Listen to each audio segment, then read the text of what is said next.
Ok, donc là c'était la partie vraiment tout ce qui est affichage. Maintenant on va s'occuper un peu de la partie de derrière, c'est-à-dire comment sélectionner une pièce, comment dire quelles sont les coûts possibles pour une pièce. Donc ce qu'on va faire, c'est qu'on va s'occuper de trouver les coûts possibles ou les actions possibles pour une pièce donnée. Alors, ce qu'on va faire, c'est qu'on va prendre en paramètre row et col qui sont deux index. Et ensuite, ce qu'on va faire, c'est qu'on va vérifier quel est le type de pièce. Donc si c'est une pièce noire, une pièce rouge ou un roi. Alors si c'est une pièce noire ou pièce rouge, à chaque fois on va appeler une méthode qui s'appelle getDiagonalMoves qui va nous indiquer les coûts possibles en diagonale. Et en fait le truc qui change entre pièce noire et pièce rouge, c'est qu'en fait c'est pas les mêmes diagonales entre guillemets. Ok, c'est-à-dire que si vous êtes sur une pièce rouge, il faut regarder les diagonales, les deux diagonales qui sont devant. Alors que quand c'est une pièce noire, c'est plutôt les deux diagonales du bas parce que on n'inverse pas le tableau, on n'inverse pas le plateau. Et si c'est un roi, il faut regarder en fait simplement les diagonales devant lui et derrière lui. Donc à chaque fois, ce qu'on va faire, c'est qu'on va regarder si on a une pièce noire ou rouge ou si on a un roi. Et à chaque fois, ce qu'on va faire, c'est qu'on va rajouter les coûts ou les actions possibles qui nous seront données par Diagonal Moves. Alors Diagonal Moves, qu'est-ce que ça fait? Donc c'est une méthode qui prend pareil row et col en paramètres et une direction. C'est-à-dire en fait pour savoir si on regarde devant ou derrière. Tout d'abord, ce que l'on fera aussi à chaque fois, c'est que on vérifiera si c'est bien un valid move. Un valid move, ça veut dire que c'est que l'index qu'on essaie de regarder, c'est un index valide, c'est-à-dire qu'il est compris entre 0 et 7. Et si c'est le cas, alors, et aussi après ça, on vérifie que coup est valide dans le sens, c'est-à-dire qu'il n'y a pas de pièce qui occupe cette case. Voilà, donc si voilà comment on procède.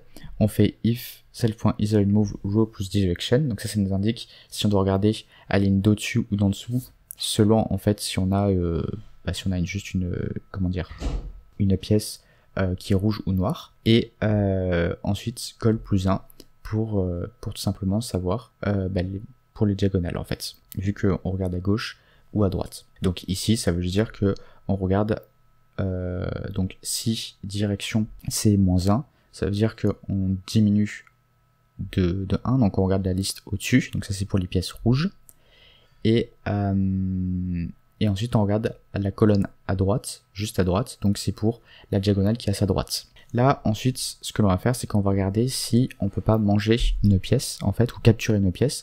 Donc pour cela il faut regarder que, je vais vous montrer peut-être avec un petit schéma. Hop, donc imaginons que ça c'est notre pièce, on a une pièce ennemie ici, et bien il faut regarder que cette case ici est vide, et il faut regarder que cette case ici contient une pièce ennemie, d'accord? Alors, comment on fait ça? Eh bien ce que l'on fait, c'est que on regarde déjà que ce soit bien un coup valide en fait, la case qui est vide, et ensuite la case qui se trouve entre les deux, entre la pièce et la case vide, il faut qu'on vérifie que la pièce qui s'y trouve soit bien une pièce ennemie, c'est-à-dire que ce soit bien une pièce différente du joueur actuel, parce que ça, cette méthode sera utilisée dans chaque cas ou sera utilisée à chaque tour. On peut utiliser self.turn pour savoir en fait si la pièce qu'on regarde c'est bien une pièce ennemie, c'est-à-dire que la valeur qui est contenue c'est différent d'une pièce de la pièce du joueur actuel, en fait, que c'est pas une des pièces du joueur. On ne vérifie pas que c'est bien différent de 0, parce que c'est vrai que si self.board et cette valeur là, la valeur qui se trouve ici dans ces index là égale à 0, c'est bien différent de self.turn. Ça on n'a pas besoin de le faire parce que valid move s'en occupe déjà. Et donc si cette pièce, si c'est possible en fait de capturer une pièce, eh bien on ajoute ici. Et bien sûr il faut s'assurer aussi que la deuxième case est une case la case vide en fait est bien vide et elle contient pas une pièce ennemie aussi. Et ensuite ici le principe est le même, mais c'est juste pour faire les autres diagonales. IsValidMove, donc ça c'est une méthode qu'on avait ici, c'est juste pour vérifier comme je vous ai dit que les index sont bien des index valides, c'est-à-dire qu'ils sont compris entre 0 et 7 ou entre 0 et strictement inférieur à n squares, tout simplement parce que une liste son index commence à 0.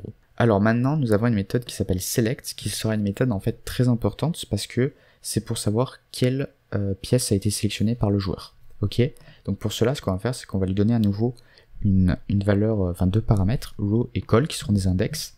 On va récupérer la pièce qui a été sélectionnée par l'utilisateur si on a self.captureMove. Donc ça veut dire que captureMoves, c'est-à-dire qu'il existe des coûts, des actions possibles pour capturer des mouvements, pour capturer des pièces ennemies. et que en fait les coordonnées row et col, donc c'est-à-dire sur la case où a sélectionné l'utilisateur, c'est une des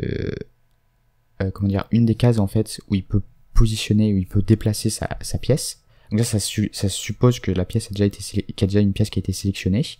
Eh bien, on va déplacer alors la pièce.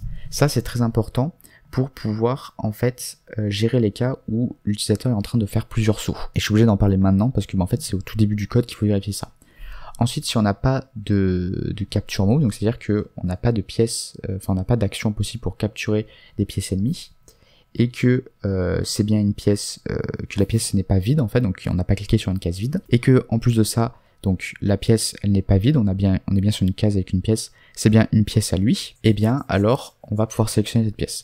Là je fais piece égale self turn ou piece égale à self turn.2. Pourquoi? Tout simplement parce qu'en fait j'ai pas pris ces valeurs trop au hasard. En fait les pièces, leur valeur ici c'est 1 et 3 pour les noirs et 2 et 4 pour les rouges.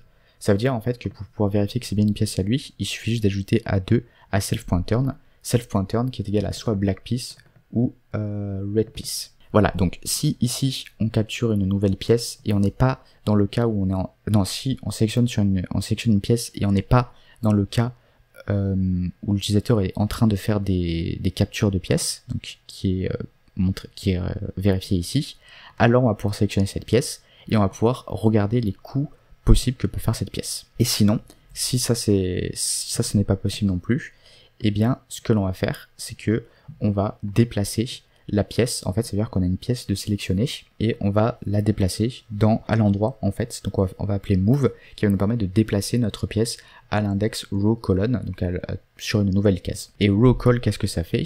Tout d'abord, ça va vérifier que cette case est bien existante dans available moves, qui est une liste qui contient des tuples où chaque tuple sont les coordonnées et les coordonnées sont exprimées en index relatif à la liste. Si c'est un coup qui est possible, alors ce que l'on va faire c'est qu'on va déplacer la pièce, donc on va la mettre dans tout simplement dans l'endroit en fait à l'index row call, et là où on avait sélectionné la pièce, donc selected piece c'est les coordonnées actuelles de la pièce, eh bien ces coordonnées actuelles ne sont plus ces coordonnées actuelles, ça veut dire qu'il faut mettre à 0 ces coordonnées là, parce qu'il n'y a plus de pièce. Ensuite, là, ce qu'on va faire, c'est qu'on va vérifier si la pièce, en fait, si c'est une pièce noire, est-ce qu'elle est arrivée tout en bas du tableau, donc c'est-à-dire, est-ce qu'elle se trouve maintenant dans la dernière liste de la liste? Si c'est le cas, alors il faut la transformer en roi. Et le principe est le même pour les pièces rouges, il faut regarder si on est tout en haut du tableau, c'est-à-dire si la pièce se trouve dans la première liste. Si c'est le cas, alors on la transforme en roi. Ensuite, ce que nous avons ici, c'est qu'on regarde si la différence, en fait, de coordonnées en termes de lignes, c'est égal à 2 en valeur absolue. Ça, si c'est égal à 2, ça veut dire en fait qu'on a avancé de 2 cases en fait par rapport à une diagonale, hein, bien sûr, et ça veut dire qu'on a capturé une pièce. Donc si on a capturé une pièce, déjà la case qui se trouve entre là où était la pièce et sa nouvelle position, il y a une pièce qui a été capturée, donc il faut l'enlever du tableau, donc il faut mettre à 0 cet endroit-là. Ensuite, move count on le réinitialise, c'est pour dire que par rapport au draw, vous vous rappelez, au draw, c'est-à-dire quand on s'assure en fait que on arrête la partie si chaque joueur a joué 50 fois sans capturer de pièces. Donc ça, il faut le réinitialiser. Ensuite, selected piece, donc on resélectionne la pièce, et ensuite ce que l'on va faire, c'est que ça c'était peut-être pas très important, mais au pire laissez-le parce que si je l'ai mis, peut-être qu'il y a une raison, mais je suis en train de me rendre compte que c'est pas forcément utile. Ensuite, ce qu'on va faire, c'est qu'on va récupérer les nouveaux coups disponibles. Ah, si c'est important, si oui, c'est important parce que parce que ces moves sont rappelés ici et ici, donc il faut récupérer les nouvelles coordonnées de la pièce. Et là, en fait, ce qu'il faut faire, c'est qu'il faut qu'on vérifie s'il n'y a pas d'autres jumps ou d'autres sauts possibles pour la pièce. Donc c'est pour ça que je resélectionne la pièce, même si elle a déjà été sélectionnée auparavant, c'est parce qu'en fait, il faut que je mette à jour ses coordonnées. Et là, ce que je fais, c'est que je récupère ces coups disponibles et les coups ou les cases, en fait, où elle peut aller et capturer. Si il existe, en fait, des actions qui lui permettent de capturer de nouvelles pièces, donc c'est-à-dire que c'est une liste à nouveau qui contient des tuples, où chaque tuple indique les coordonnées des cases. Si cette liste est non vide, eh bien, ça veut dire qu'on peut encore capturer.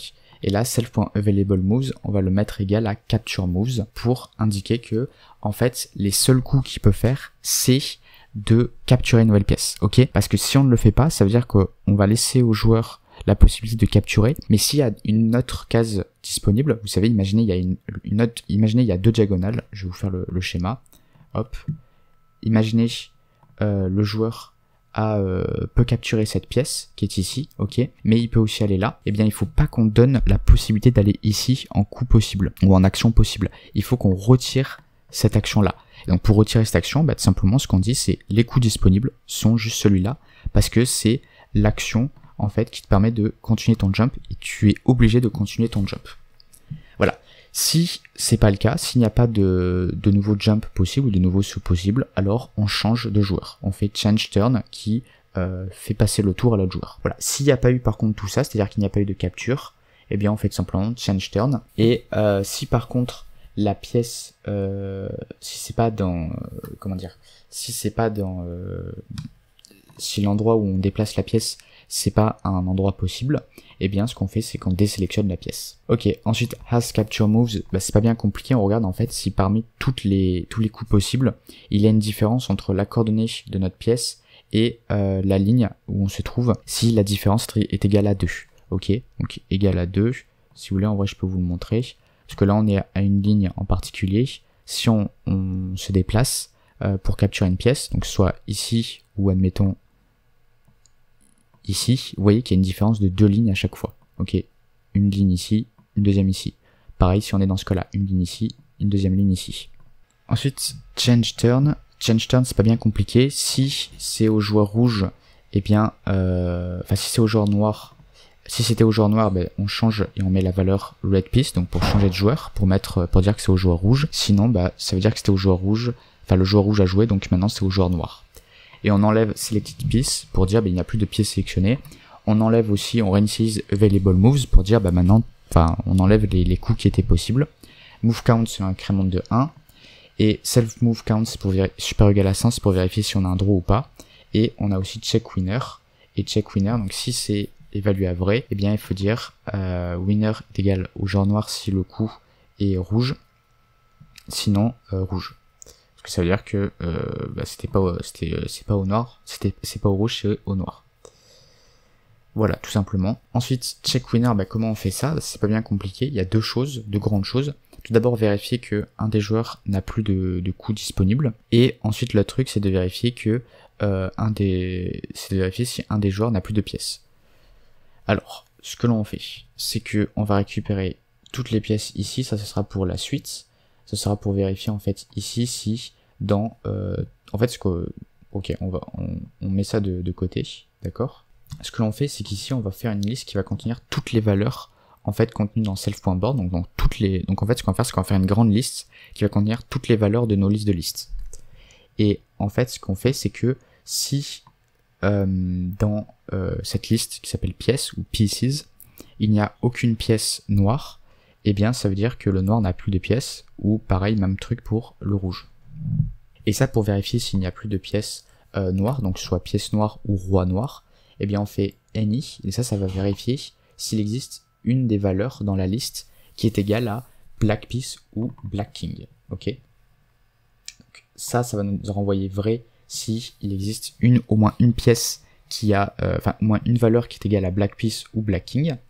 Et donc s'il n'y a pas de pièces s'il n'y a pas de valeur ou de pièces qui sont égales à black piece ou black king, eh bien ça va nous envoyer false. Donc not false, ça va nous envoyer donc true. Et le principe est le même pour les pièces rouges. Ensuite ici ça c'est pour vérifier si un des joueurs n'a plus de coups disponibles. C'est-à-dire que ce qu'on fait c'est que on regarde pour chaque pièce si la pièce a des actions possibles. Et si après avoir regardé chacune des pièces qui existent, il n'y a aucune action possible, donc ça veut dire que la liste est vide.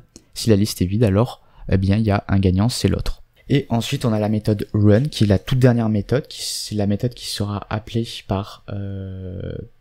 dans main en fait pour pouvoir prendre vie à notre jeu. Donc elle est pas très longue. On a tout d'abord une boucle et une variable run égale à true, et on va faire while run. Ça c'est pour faire tourner en permanence notre interface graphique, pour lancer notre fenêtre et la faire tourner en permanence. Et par contre, ce qu'il faut faire, c'est qu'il faudra la fermer. C'est-à-dire qu'il faut donner la possibilité à l'utilisateur de cliquer sur la croix rouge et d'arrêter la fenêtre. Pour cela, c'est pas bien compliqué, on fait for event in pygame.events.get, if event.type égale à pym.quit, égale à pym.quit, pardon. Donc ça veut dire que si l'utilisateur fait une interaction qui est de cliquer sur la croix rouge, eh bien on met run à false et ça arrêtera cette boucle while. Avant ça, ce qu'on fait self.drawBoard, donc ça c'est pour afficher tout notre tableau, et on aura à la fin de cette boucle for, après cette boucle for, pygame.display.update. Et un autre truc qu'il va falloir gérer, c'est l'utilisateur, en fait, ce qu'il va faire, c'est qu'il va cliquer sur il va cliquer sur l'interface graphique, et quand il va cliquer sur l'interface graphique, on va obtenir les coordonnées de là où il a cliqué, et on va discrétiser ses valeurs, c'est-à-dire que ces coordonnées, on va les transformer en index par rapport à notre liste de listes. Et pour faire cela, c'est pas bien compliqué. Je vais vous montrer un petit exemple. Admettons notre utilisateur clique ici, ok. Donc ça, ce sera, admettons par exemple en 70, d'accord. Et on dit que la largeur d'une case c'est 80. Et pareil en Y sera 110. Mais comment faire pour convertir ça en coordonnées, en index? C'est pas bien compliqué en fait. On va diviser tout simplement par la largeur d'une case pour qu'en fait toutes les valeurs qui se trouvent entre 0 et 80 soient ramenées à 0. Parce que si on fait une division entière par 80, tous les nombres qui sont plus petits que 80, le résultat de cette division ce sera égal à 0. Ce qui va me donner l'index. Si par contre on est ici, admettons, on clique ici et c'est en coordonnées 100, vu qu'on va diviser par la taille d'une case, c'est-à-dire 80, ça va nous donner une valeur un peu plus grande que 1.